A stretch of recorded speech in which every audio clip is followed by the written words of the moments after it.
Well, hello and good afternoon and all them sort of things. Welcome to another camping video.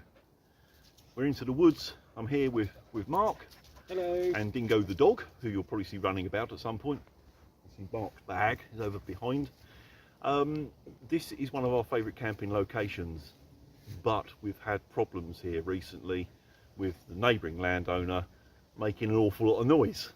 And of course they're entitled to make noise on their land, but it does make it a bit problematic with filming and so on. So at the moment we're just hanging about for a little while just to see how it is today before we make a decision to set up here or potentially move further away.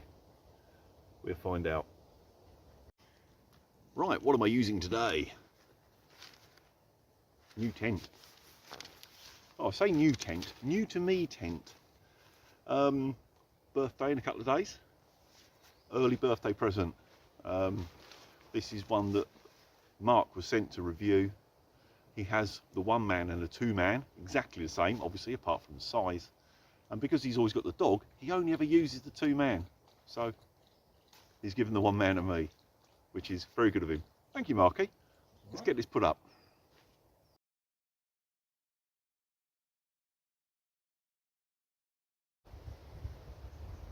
Right, well, it's the Hill Zero Scout 1, as opposed to the 2 for the 2-person, of course. Now, I have used this tent once.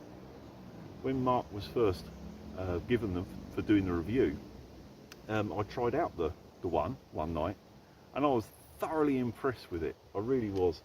And at the back of my mind, it was always, at some point, when I've got a bit of spare cash, I'm going to buy one of those. And he's given me his, which is a lovely gesture, it really is. So I'm looking forward to doing a second night in this, although they've been about a year apart. But yeah, really nice tent, dead easy to set up, 3-season, decent air vents either end. Most importantly, certainly for me, obviously 1-man tent. They've never got a massive amount of room. This is actually quite decent. It's like 1.5 really with the floor space, but it's got a porch on both sides. That's the actual, the brilliant thing for me, because it means I can use one side, be the far side, for my access in and out, and at night my boots, brew kit, that sort of thing will go in that porch. This porch, which I'm not going to use for access, this is where my big rucksack could go. So it's inside, undercover, but not in the tent with me, in the bloody way. Makes a big difference. That's me all set up, ready for the night. I've gone with some firm favourites. Got my Nemo sleep mat. I've got the Jungle King bag again. That £20 real cheap AliExpress or whatever it was. I've got some sort of love with that, I tell you. For £20. It's a cracking bag, it really is. Never used it in the cold yet. And now it is cooler overnight and first thing in the morning. Still got nice warm days, but it's cooler at night now. So it'll be, an interesting sort of test of that. I think I'm going to be using it every now and again to see its limits, let's put it that way, so I know in my mind when I can use it, as opposed to when they say you can use it, which is always the best way to go with sleeping bags. Test them. Everyone's different. Yeah, that Flextail pillow, of course, use that nearly every time. I've had that years now, that Flextail pillow, and I find it really comfortable, and it packs small. What more do you need? As far as the tent is concerned, it's more or less freestanding. You do get a whole pack of pegs come with it. All I've used is 2, and that's just to peg the doors out, them points. You don't need them really around like the main part of the tent, unless your weather was, really bad, really windy and that sort of thing. You've got enough pegs, you've got guy lines and all that sort of thing. In the woodland, I don't really need that, so yeah, just 2 pegs, job done really. I'm looking forward to that, I really am. I'll see you in a bit. Well, where have you left your stick? I can't throw it. It's no good coming to me. Or do you want me to go and find it? Where have you put it? You're meant to retrieve it. Don't look at me like that. Let's go and find it.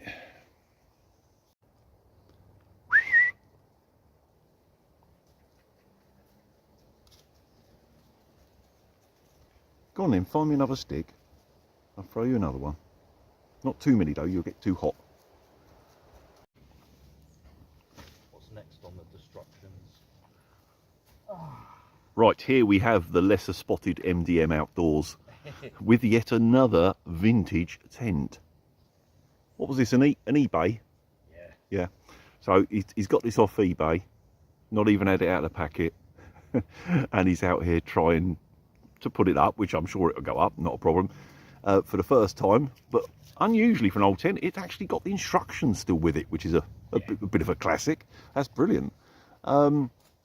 It's really nice to see some of the old vintage stuff in it sometimes. It'll be interesting to see what that's like. I saw just now when he stood up the one end, the door end, the apex. It looks like it's going to be a decent size actually. So yeah, I'll bring you back when he's got it up and probably stop swearing.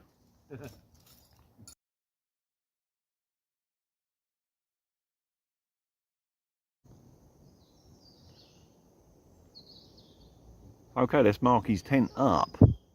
It's actually bigger than we expected, but a decent shape. Decent amount of headroom at the front end, decent sized porch as well, which is always important. Somewhere to put your bag, somewhere to have a brew in the morning or so on. What model is that, Mark? Tramp 2. It's a Tramp 2. Well, there you go. So yeah, 2-man tent. Looks in really, really good condition for its age. Quite impressed with that.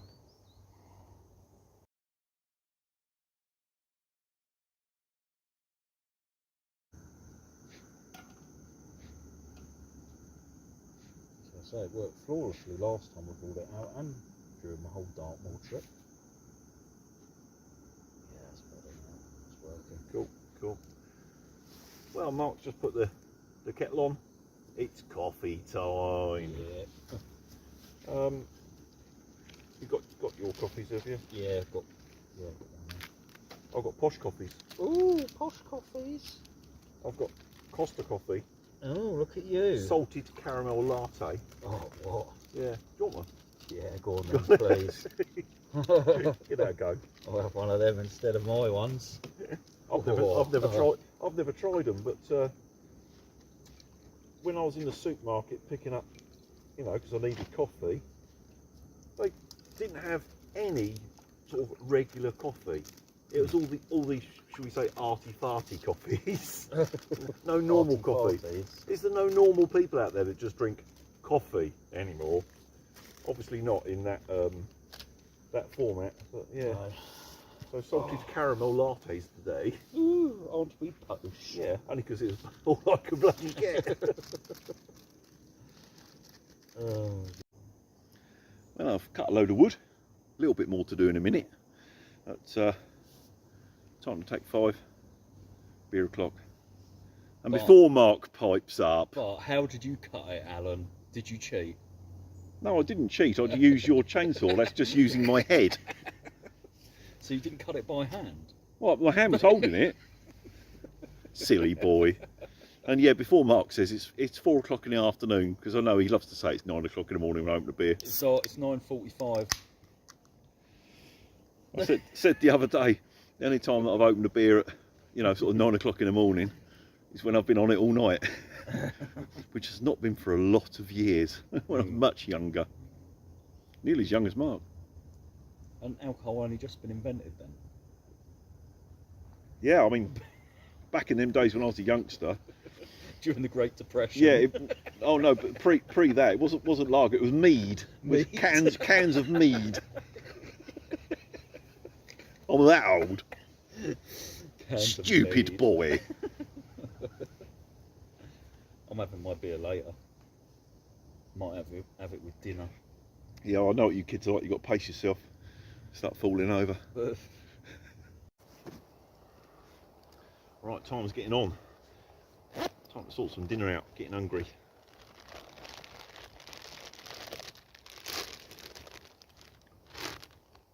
Stag chilli and some pre-cooked rice. I've got them in individual Ziploc bags and then put in a big one because, to be honest, if you're going to decant it, that's the last thing you need all in your bag here, making everything else stink. And also I've got it in the big Ziploc bag because that's what I'll be carrying my rubbish out, cans and things, at the end of the camp. Always handy these are. Always try and carry one or two if I remember.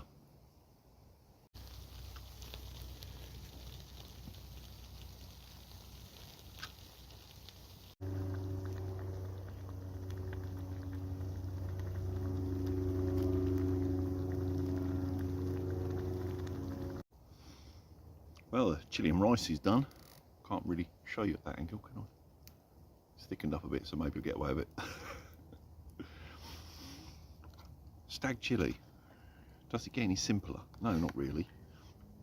And the rice is just one of them packets of microwave rice. As long as you just add a little splosh of water to it, it's absolutely fine. Reheats, rehydrates within the chili or curry or whatever you're doing.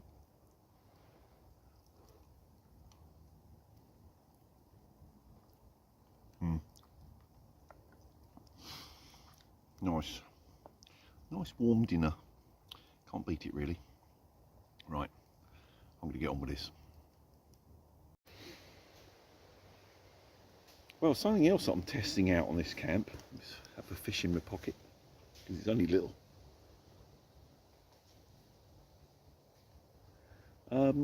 Workos.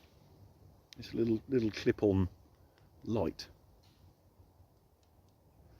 It's, you know, you clip on. It's magnetic as well. LED. Only a tiny battery, obviously, so it's not going to last for days. I have been testing this in the background for a couple of weeks. Quite impressed so far, and I'll do a little bit more when it gets dark. We'll have a look.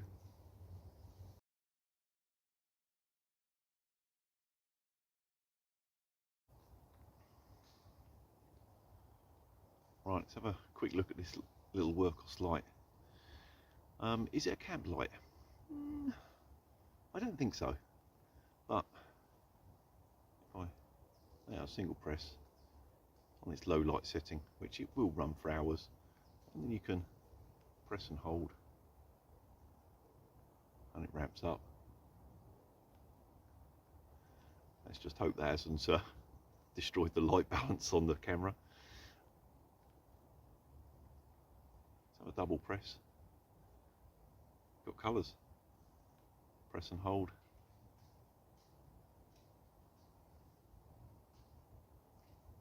And you can, let go and it will stop wherever you like. It has got loads of other features as well. Stuff that I wouldn't necessarily use. Give it a double press. It'll flash wherever you leave it. There goes Dingo. Right, Dingo. Another double. There. You're imitating police cars. That might get you into trouble. And it will continually fade from one to the other, and many other things. Oh yeah, not enough presses. Turn off.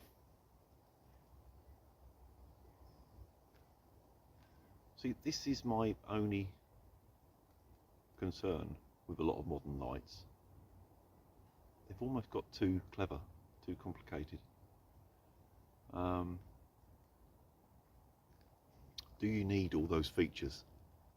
Well, they're fun to play with, and some people might need some of those features. Personally, I don't.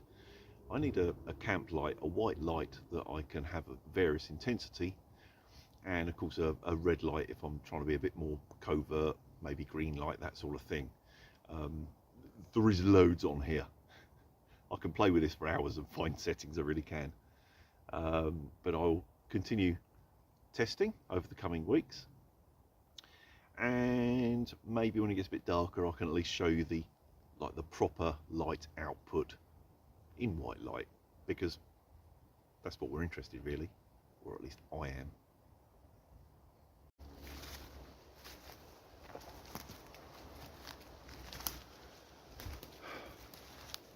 Quite typical that was. Just walking through the woodland here. In fact, if I turn you around, can you see she's still in shot where Dingo's disappearing? I was walking just up that trail, just through that bit actually. Come face to face with a female fallow deer. I froze, she froze, facing each other, probably only 20-30 feet apart. But of course, as soon as I slowly moved towards starting the camera, bing, she's gone. The buggers are so elusive in here, they really are. It's because they are truly wild, and because no one really comes in here, you know, they're not used to humans, so they're quite elusive. If I... Ah, fuck. Not again. Dingo! Dingo! Dog's gone after him. She'll never catch him. Yeah, if I pause this here and change camera. Right, what I was about to say was the deer was standing between that thin leaning tree and that thicker one there earlier on. Of course, I come round here to show you. Oh, there comes Dingo at walk factor 9. They were back in the same bloody spot, 3 this time, but about another 20 feet further back, and they've legged it up through there now. Look like that same dark one and 2, should we say, more traditional colour ones. It is surprising how much the fallow deer vary in colour. Some of them are really not, you know, sort of chestnut sort of colour. Some are really, really light, almost sort of blonde on their backs. And there's a few in here that are so dark, certainly under the canopy here, they look almost black, but they're really sort of dark, reddy brown, really.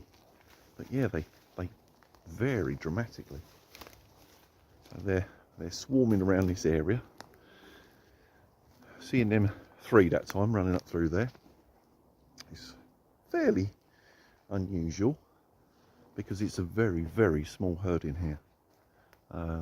The most I've ever seen is 10 to 12 out in the open a few years back, approaching this time of year, a little bit later, a couple of months later maybe, and that's because the stag was in here rounding up the ladies, getting them all together in a pack to do his duty, so to speak. The stag doesn't live here. I don't know where he lives, but he visits once a year to do his thing. So yeah, for such a large woodland, hardly any deer. So it's always nice when you catch a glimpse of them. Right, we're going to get this fire going.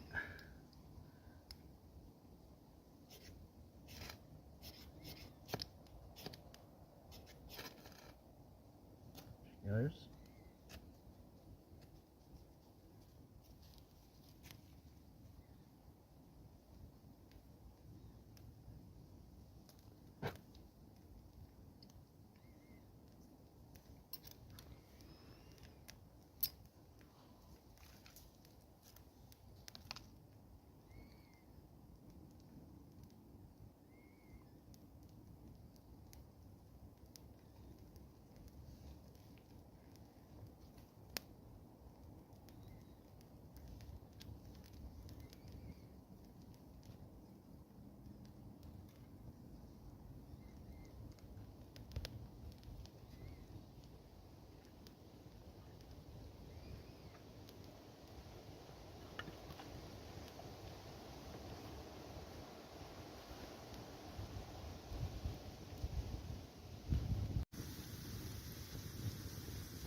that's the only bit of wildlife you're going to get from me today.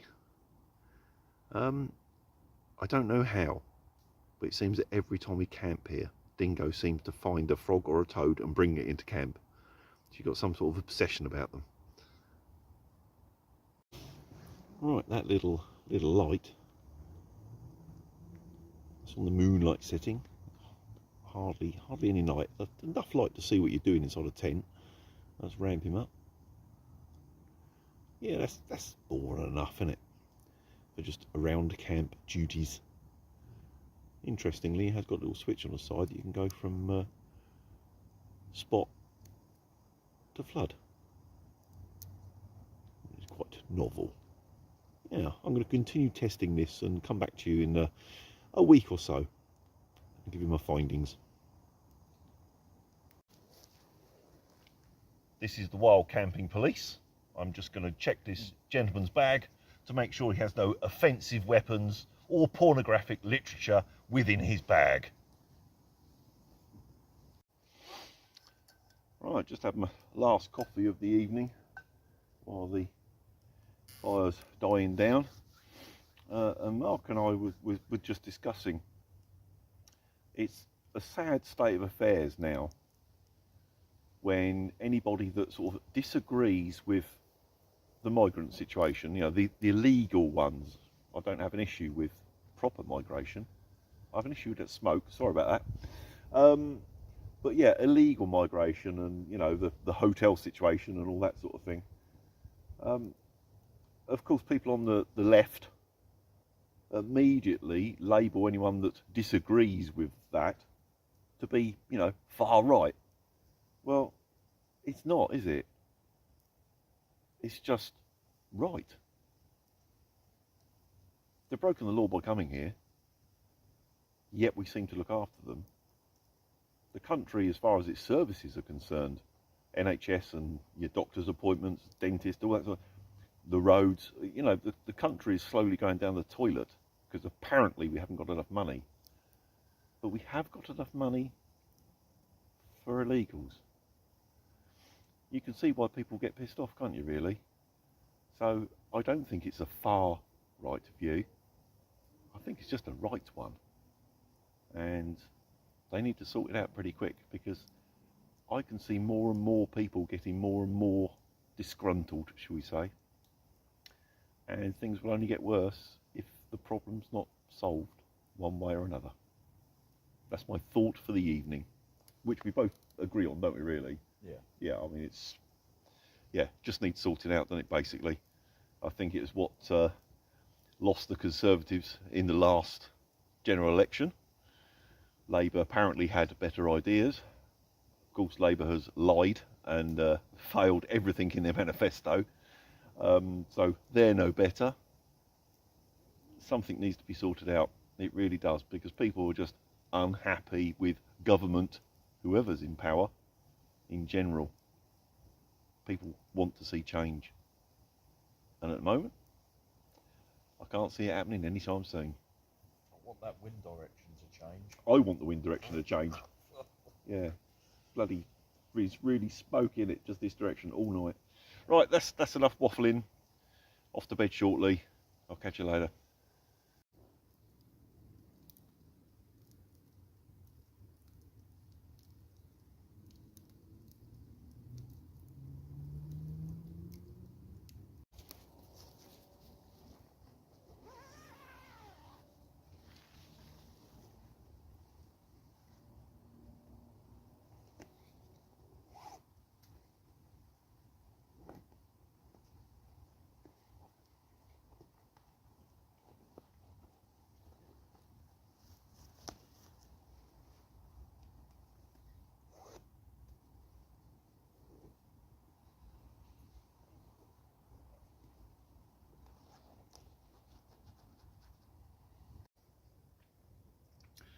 Right, Min's and hide all zipped up. Time for bed. It's not particularly late. It's like 9:30 or something, but pretty tired really. So yeah, time to settle down for the night. And well, I'll see you in the morning, basically. So yeah, good night.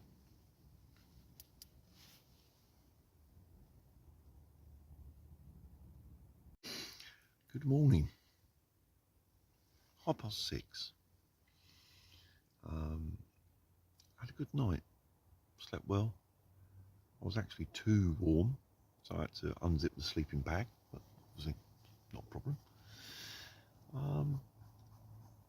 Yeah, just woke up because I needed a wee, basically, and I've put the kettle on because it's always coffee time for me, night or day.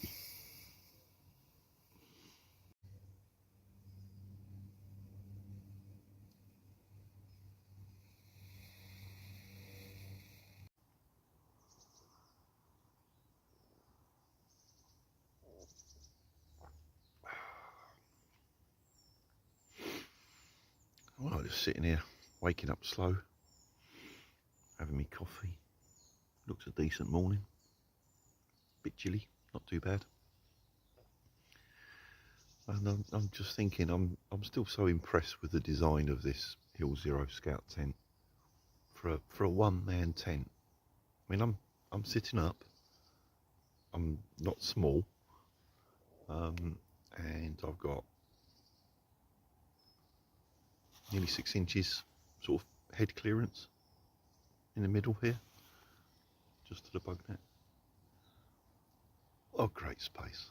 Love it. Absolutely love it.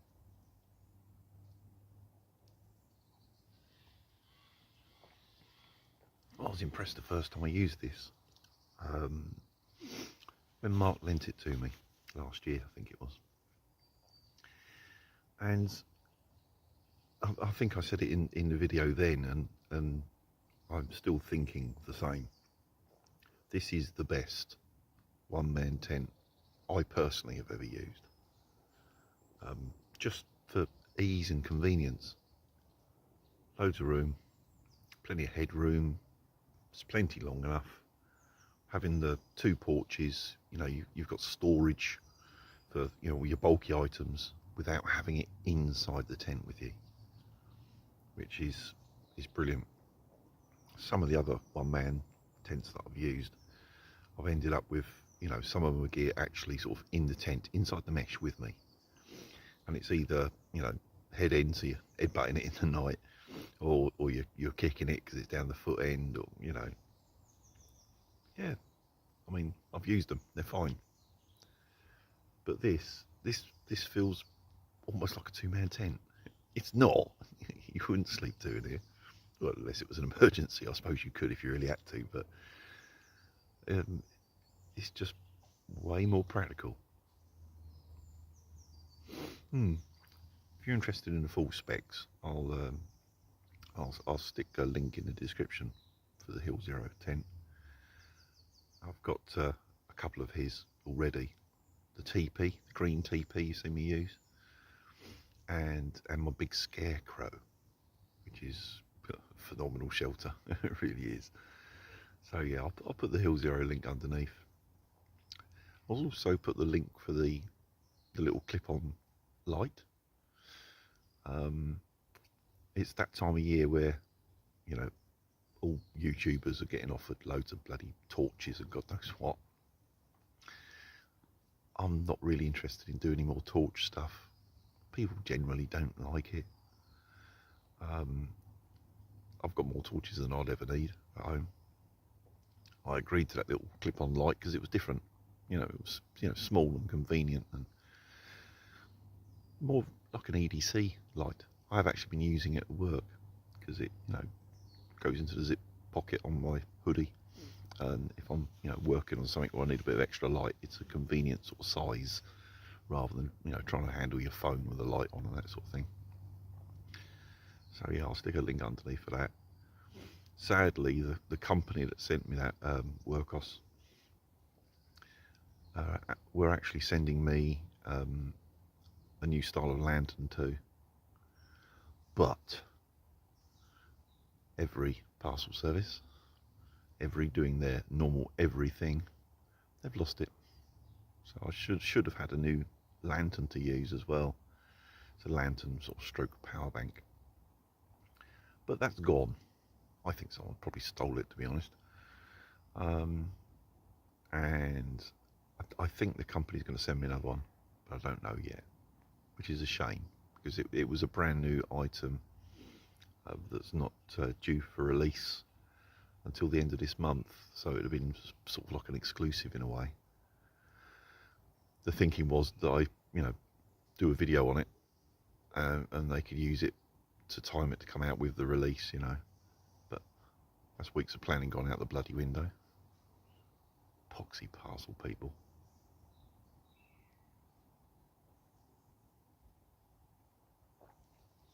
I don't understand why every's so rubbish.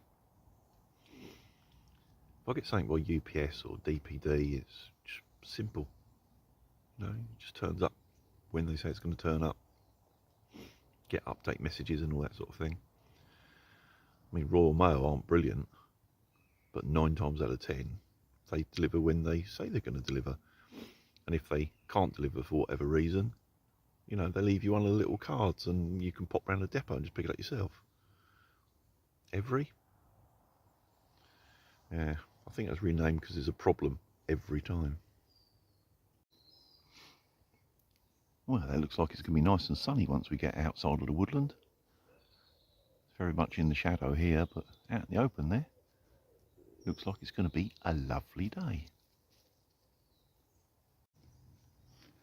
Well, I'm all packed apart from a chair. Mark's just doing his packing at the moment. Oh, having a job to wake up, to be honest. The only energetic thing I've done this morning is I've thrown a stick for the dog a couple of times. But yeah, a bit of a slow start this morning. So I don't think I'm going to film anymore because just my heart's not in it at the moment. I want to go back to bed. I'll see you on the next video.